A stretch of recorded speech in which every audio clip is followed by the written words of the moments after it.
Assalamu alaikum. Aujourd'hui, nous allons observer et méditer sur une créature d'Allah qui se nomme le paon.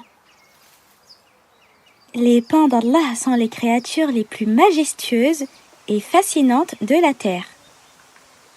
Tu peux retrouver ces sublimes créatures dans les forêts situées sur le continent asiatique et dans certains pays comme l'Inde, le Sri Lanka, le Pakistan ou encore le Bangladesh.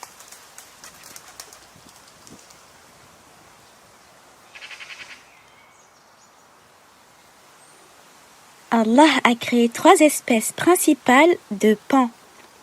Le paon bleu, le paon vert et le paon du Congo. Il a aussi créé une 4e espèce qui est beaucoup plus rare, qui est le paon blanc.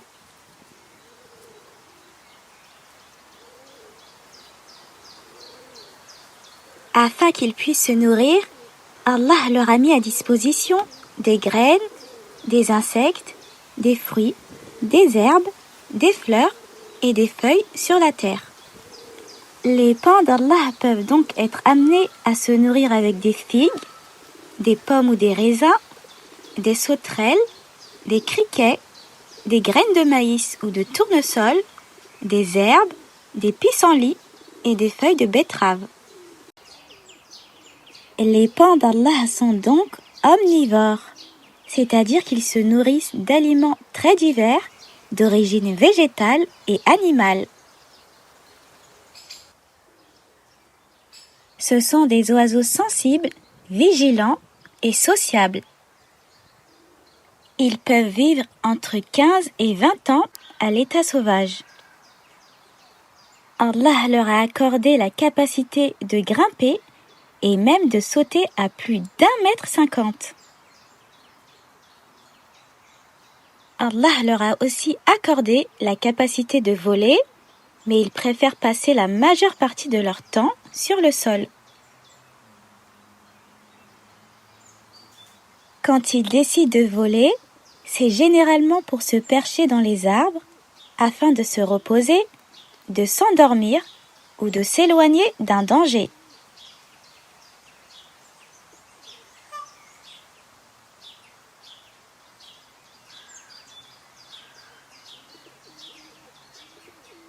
Quand ils détectent un danger, les paons d'Allah peuvent être amenés à produire un cri très puissant.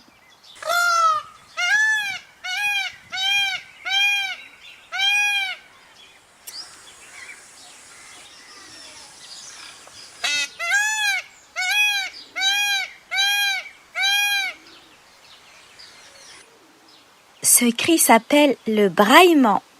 Il peut s'entendre de très loin et permet d'avertir les autres animaux de la forêt de la présence d'un danger à l'approche.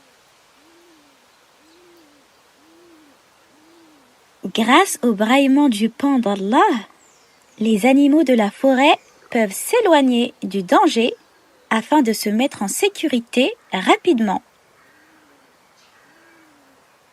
Observons et méditons maintenant de plus près sur la façon dont Allah a créé le paon. Comme tu peux l'observer, Allah a créé sur le haut de sa tête une crête dotée de plusieurs plumes bleues et il a créé tout son visage d'une couleur bleue avec quelques côtés verts. Sur chaque côté de son visage, Allah lui a créé 2 yeux, puis 2 taches blanches au-dessus et en dessous de chaque œil. Grâce aux yeux qu'Allah lui a créés, il peut observer tout ce qui l'entoure, chercher sa nourriture quand il a faim, percevoir les dangers afin de s'en éloigner et voler en toute sécurité.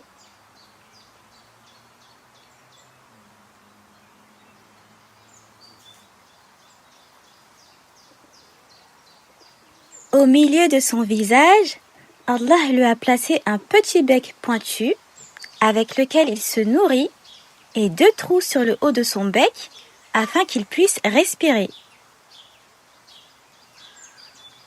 Ensuite, Allah lui a créé un cou de couleur bleue qui permet de relier sa tête à sa poitrine, qui est aussi de couleur bleue.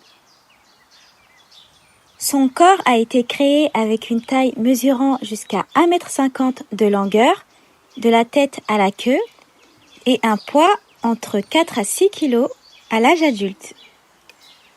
En observant l'arrière de son corps, tu peux percevoir qu'Allah lui a créé un ensemble de plumes brillants. On appelle cet ensemble de plumes brillants une traîne.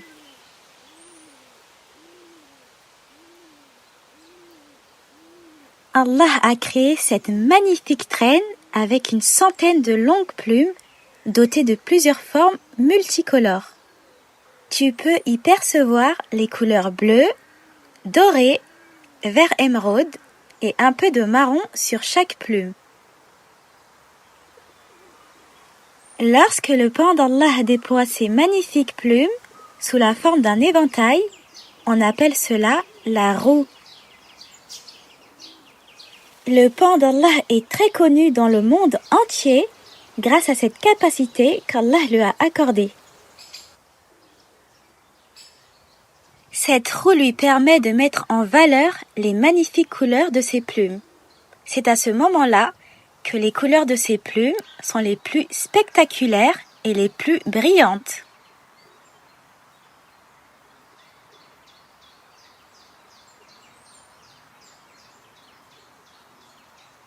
Sur chaque côté de son corps, Allah lui a créé 2 ailes très discrètes.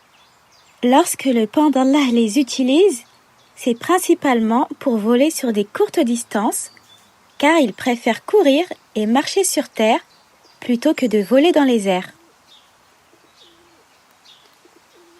En partant vers le bas de son corps, tu peux observer qu'Allah lui a créé 2 longues jambes et 2 pattes avec 4 orteils dotés de longues griffes acérées.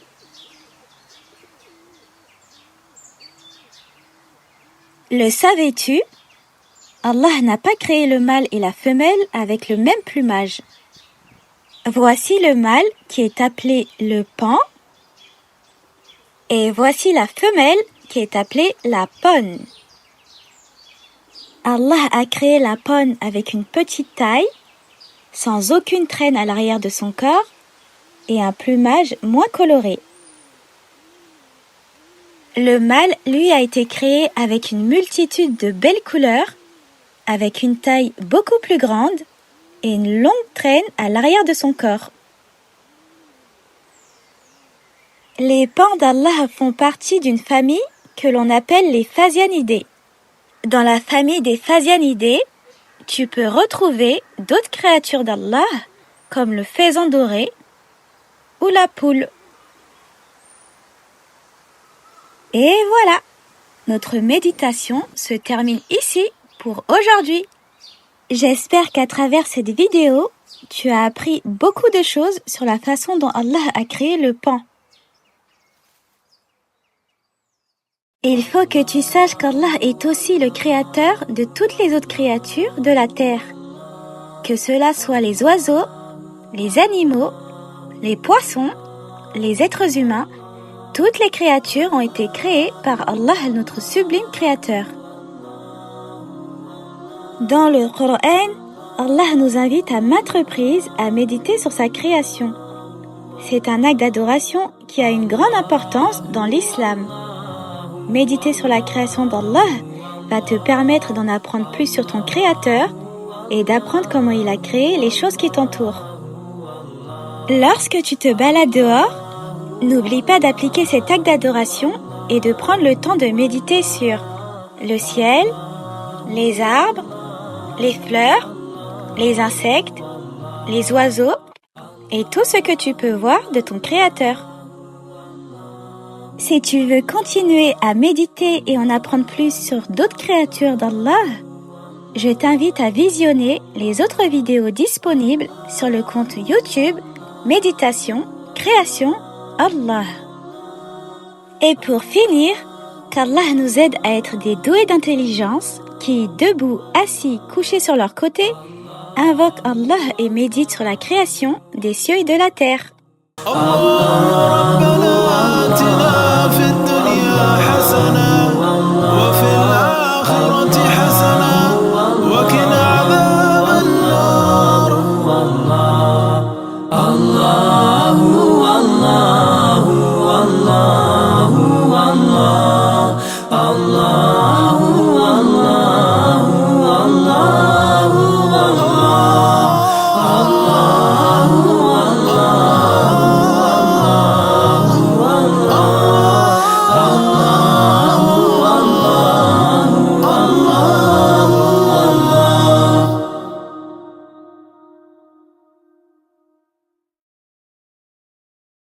اللهم اجعل في قلبي نورا، وفي بصري نورا، وفي سمعي نورا، وعن يميني نورا،